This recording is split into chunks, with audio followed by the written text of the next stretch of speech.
How did you start doing what you do for a living? My field is called developmental pediatrics, which is a subspecialty of general pediatrics, Mm-hmm.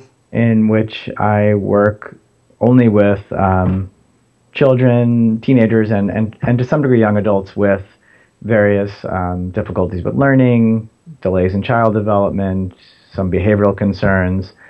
And really, it's a field I grew up around. So I went into medicine, honestly, having some sense that this is what I wanted to do.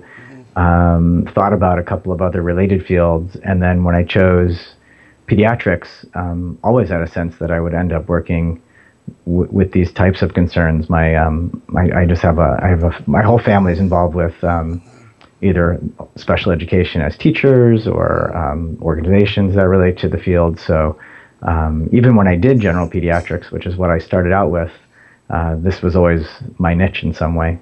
And was there a specific reason why you wanted to go into pediatrics, or was it just because of your family in general?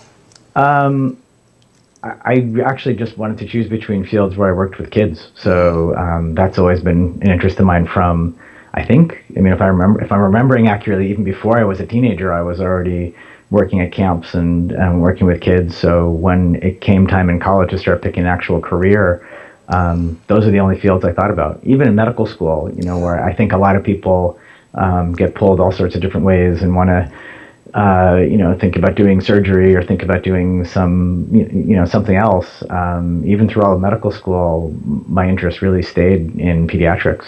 It's just always been my passion, I guess. How did you find out about Friends of Quinn, and what do you like about it? Well, I honestly I found out about Friends of Quinn because you guys contacted me. Mm-hmm. So, and I think there's so much misinformation about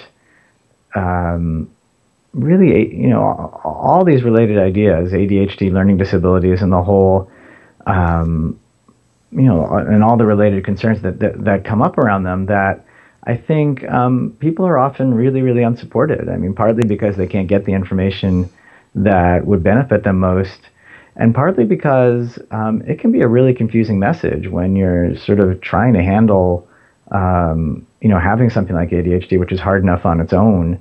And then, there's so many people out there either who don't fully understand it themselves or really who are blatantly saying it doesn't even exist.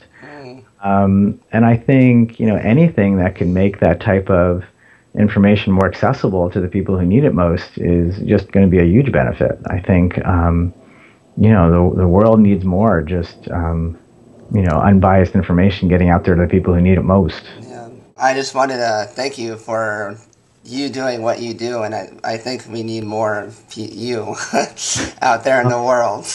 Well, I appreciate that, and I appreciate what you're doing with Friends of Quinn too. Yeah.